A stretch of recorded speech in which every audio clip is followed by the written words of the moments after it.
Good morning, good afternoon, or good night, and welcome to Command Power, the channel where we discuss all things Magic the Gathering, with a focus, of course, on Commander. And today we've got a spicy one because I am going to talk about one of my favorite decks that I've ever built. It is Imoti, Celebrant of Bounty. When I started building this deck, I just thought I'd make it fun and janky and have an absurdly high average mana cost.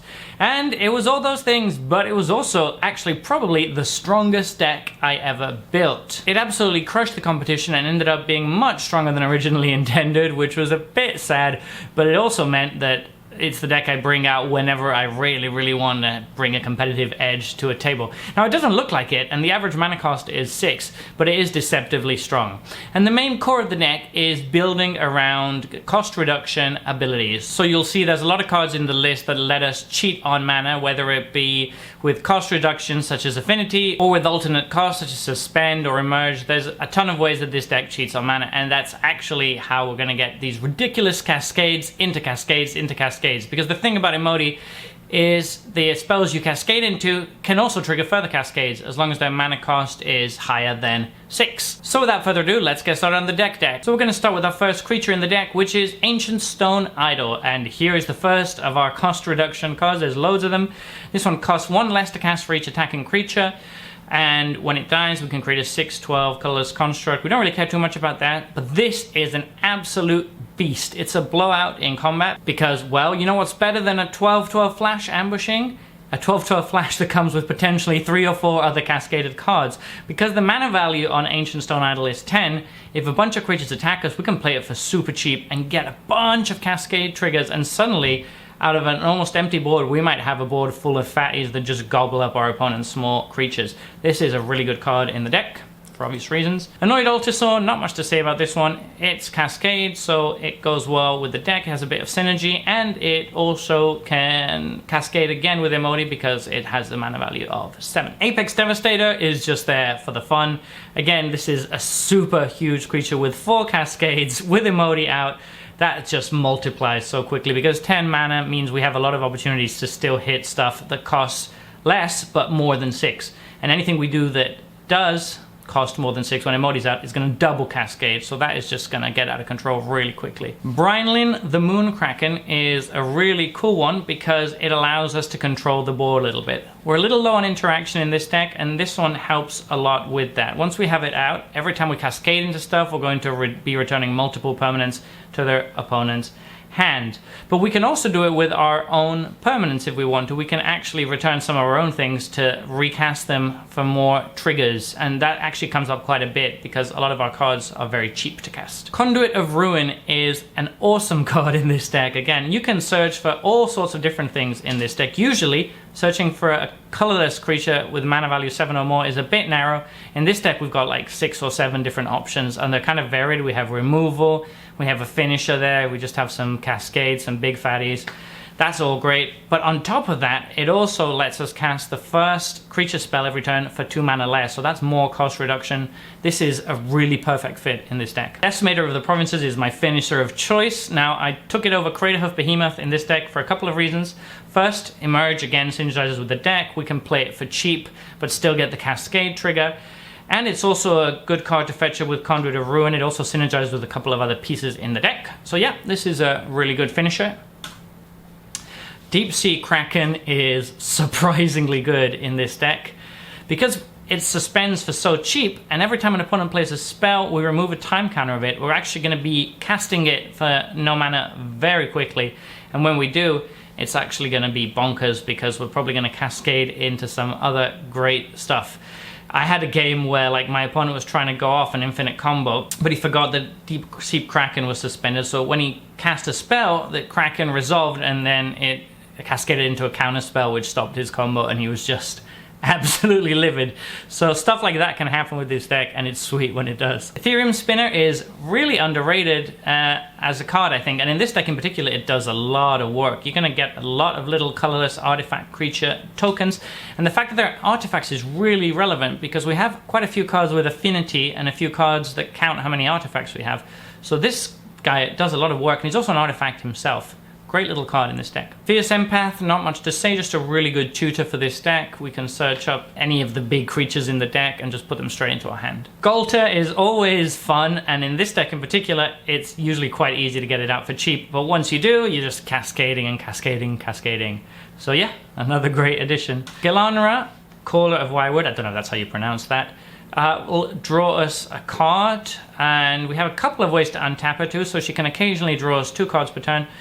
It's just a nice little ramp spell that synergizes with the theme of the deck. Goreclaw is, again, really good in this deck. A lot of our creatures have power 4 or greater, and they're going to cost 2 less to cast, which is a huge reduction, and it really helps with the cheap cascading. And then also it lets us get through for damage because it gives them trample and +1/+1 until end of turn when it attacks. So all around, really solid fit. Jadzi is not the strongest card in the deck, but it's just there for the memes. There's quite a few instants or sorceries in the deck, not that many, but it actually does a couple of things pretty well. It's expensive, so it can cascade into other stuff, of course, but it also lets us play stuff paying 1 mana instead of its mana cost from the top of our deck, and we have very high mana cost, so we can potentially cheat on a ton of mana there. And again, those spells are probably going to cascade too, so she can very easily get the chain of cascade going. I forget what the other side does, but you're not really going to play it that often. Also in a pinch, you can discard a card to return it to hand and get another trigger if you don't have any other action going on and you want to start some cascade triggers going. Karuga, the Macro Sage. This card is sweet as well. You're going to draw so many cards when you cascade into this, because most of the permanents in your deck have mana cost 3 or greater. Even your mana rocks are mostly 3 cost. I mean, there's a few 2-drops in the deck, but this is a top heavy deck for sure. You're going to draw a lot. Kogla is just good value. It does almost everything you want, and for the most part, it's just good value. Krosan Drover will let a lot of the cards in our deck cost 2 less because, again, most of our creatures are expensive. Maelstrom Colossus is just a cascade. It's on theme, not much to talk about here. Metalwork Colossus is a really spicy one in this deck because we actually have a lot of mana rocks and cheap artifacts in it. So it's actually often going to come down for quite cheap. In a pinch, we can then start returning it later on in the game as well. Maybe you have some Thopters from Ethereum Spinner or stuff you can sacrifice. And also, I just love this card. The art from the little kid is so cute. Had to include it. Prime Speaker Zagana is a sweet one to cascade into again. Although do remember that she will resolve before whatever you're casting. So if it's a fatty you cast first and you have no others on board, you won't draw that many cards, which is a little bit awkward.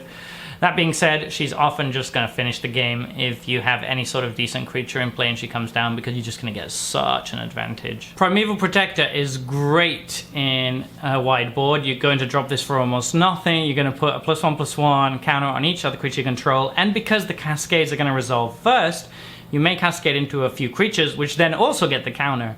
So this will resolve last. This is just fantastic for often very little mana. Quicksilver Behemoth is a spicy one.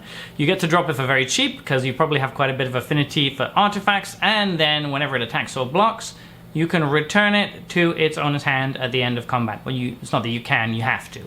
So if you have enough affinity, which you often will with the Thopter tokens and all the other stuff running around, you can drop this almost every turn and just get cascade triggers off that. So if you ever run out of gas, this is a surefire way to fire back up. Sakashima's Protege is a sweet one as well that you can flash in and have it enter a battlefield as a copy of any permanent that entered the battlefield this turn. Now usually that means she's just going to copy whatever you cascade into with her, but because of Imoti, she is going to get an extra cascade, so you're probably going to have 2 options for what to cascade into.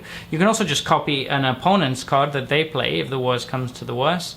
So this is just a really flexible card, and it lets you do a lot of cool stuff in this deck.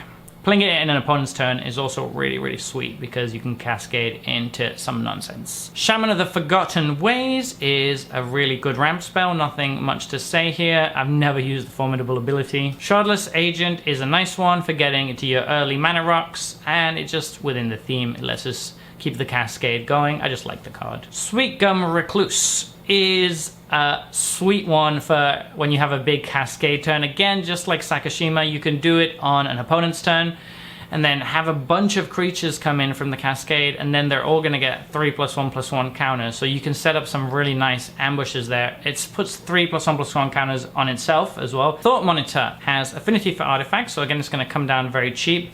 and when it comes into play, it's going to draw 2 cards, and it's probably going to cascade once or twice with Imoti out, so this is just a really solid card. This is a super spicy one. Thraster, Tempest Roar. Cascades count as spells cast, so they each help it get its cost reduced by 3. So in the late game, after you've cascaded a couple of times, you can drop this for super cheap, and then it's going to cascade itself because you're going to have Imoti out, presumably.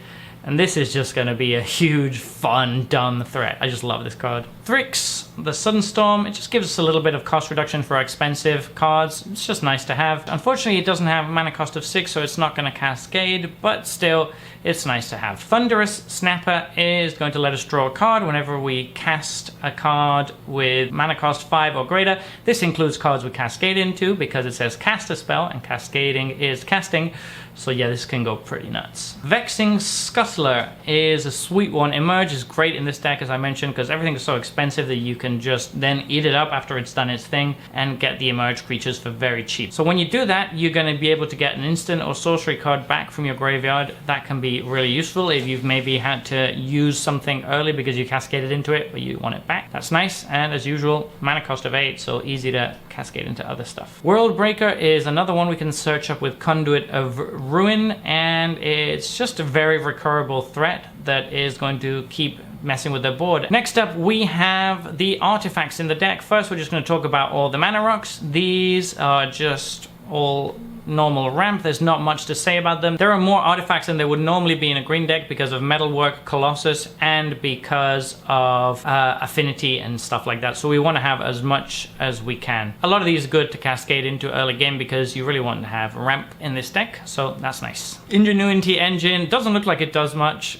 but it can actually do a lot of interesting things in this deck. Obviously it has Cascade by itself, and with Imoti out, it cascades twice. And then we can also sacrifice artifacts, which we have a lot of, and return artifacts we control to their owner's hand, so we can then recast them, and we want to be recasting stuff in this deck, so this pulls in a surprising amount of work. Lightning Greaves and Swiftfoot Boots should be no surprise. We want to protect Imoti, and there are also artifacts that count towards Metalwork Colossus. The Great Henge. Now this one I know is really expensive. I happened to get one recently for quite cheap, and that's why it's in here. Otherwise I would not be putting it in because it does cost a lot, and I understand it.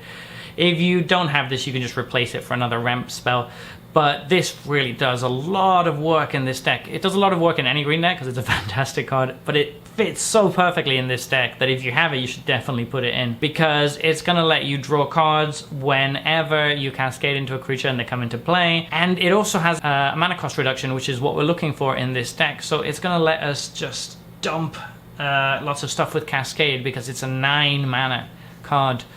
And then, of course, the other stuff like ramping and gaining life and all that is great as usual. The Great Henge is a busted magic card. The Dalkin Orrery. It's a really sweet card because you can then flash any of your creatures in during your opponent turn, or not even creatures, any of your big expensive cards, catch them off guard, and once you've cast something, they can't respond to it by removing Imoti. The Cascade's already going to go on the stack. So yeah, that's a pretty spicy one. I understand that it's very expensive, so if you don't have it or you don't do splash rate, a good alternative is Leyline of Anticipation. It's still like a $5 card or something like that, I think, but it's significantly less than Vidalcan Orrery. The only reason I chose Orrery over Leyline is because of the synergy with artifacts that the deck has. But Leyline's superior in other ways because if you have it in your opening hand, you can just play it. Greater Good is just a good card in this deck. It's a Greater Good card. You get to sacrifice your big, expensive, dumb creatures, and you get to just draw a bunch of cards when you do. Kiora is sweet as a Planeswalker here. It's going to draw us a card whenever a creature with power 4 or more enters the battlefield. We have a ton of those. But the ability is actually a little bit underrated. In this deck, it's pretty good. It can untap some very spicy things, such as the one that adds a mana and draws us a card. I can't remember her name right now. Or like Shaman of the Forgotten Ways to add 2 mana. It can actually do a lot of interesting things in the deck. I love this card, Inspiring Refrain. I got to admit, this is one of my favorite cards from the recent Commander products. And in this deck, it's so perfect because every time you recast it from Suspend, it's going to trigger with the mana value of 6, which is going to trigger Imoti, and it's just going to keep doing that over and over and over. It just gives you this great inevitability, and on top of that, you're drawing 2 cards each time. obviously unless it gets countered. Just sweet in this deck. Kodama's Reach is Kodama's Reach, not much to say. You need a ramp. Reality Strobe is another sweet one. It's a suspend one that again is going to keep suspending and suspending and suspending, and it crucially costs 6 again, so you're going to get to Cascade every time.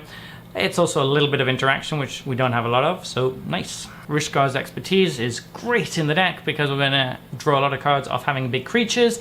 And then we can also play something for free. Unfortunately, the thing we can play for free can't be mana value 6, otherwise it would be really nuts.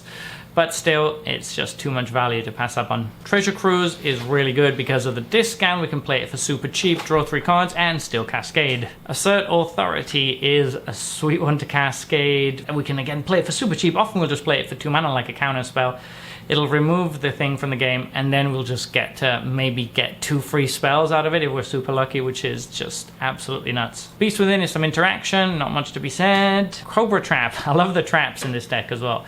So if somebody destroyed a non-creature permanent of yours, you can just pay 1 green mana and get to Cascade. So you can do this in your opponent's turn and surprise them with something, and you're also going to get 4 green snake tokens, which kind of irrelevant. We just play this for the Cascade, but it's pretty sweet. Counterlash, again, is a really, really spicy one because it says cast. You may cast. So you can play something that shares the type of the thing you've countered. You counter one of their big creatures, you play your big creature for free from your hand, and it cascades because you're casting it. So yeah, this is really good in the deck. Cyclonic Rift, as I said in my last video, is Cyclonic Rift. If you don't have it, just replace it for any other mass bounce spell. Dig Through Time is just like Treasure Cruise, another good way to dig for cards. And because it has Delve, we can again play it for pretty cheap, and it's going to cascade. Into the Story is very likely to cost only 4 mana and still cascade for the full 7. And drawing 4 cards is obviously fantastic. Late game, this is really good. Early game's a little bit weaker, but should be fun. Natural Reclamation has Cascade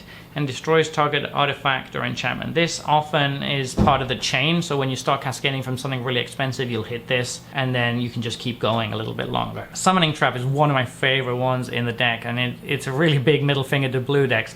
So if somebody tries to counter one of your big Cascade creatures, you just get to look at the top 7 cards of your library and drop something huge from among them, because there probably is going to be something in the top 7 in this deck. It's largely creatures and they're all really big. And even if you miss for whatever reason, you're still cascading off of the Summoning Trap, which cost you 0. So yeah, this is really, really sweet. And we're on to the lands. So Alchemist's Refuge is just a bit of redundancy for being able to cast stuff as if they had flash. The artifact lands are in there to count towards our affinity, not much other reason. They come in untapped for the most part though, so you're not really giving up much, and this one is a dual land, so I think it's fine to include them. Eldrazi Temple is really nice because we're getting 2 mana and we can only cast it on Eldrazi spells, but we have like 4 or 5 Eldrazi, I think, so for very little downside, we're gaining the ability to get land that taps for 2 mana in certain cases. It's really sweet. Sanctum of Ugin is another amazing one, because whenever you cast a colorless spell with converted mana cost 7 or greater, which is presumably going to be late game when you don't care too much about losing a land, you can just trade in Sanctum of Ugin for another big colorless creature card. And these are all going to cascade, so yeah, just more gas. And finally, we have Turn Timber, Serpentine Wood. This one is fine on the front side. It's a really good card. Should be in every green deck, but in this deck in particular, because of the cascading and the sheer amount of large creatures in the deck, it's a really good card. We're almost always going to hit with the sorcery side of it, and even when we don't, we're still cascading. So just great. So that has been my Imoti Celebrant of Bounty deck tech. If you've enjoyed it, don't forget to click like and subscribe, and stay tuned to this channel for more awesome deck techs. Take care!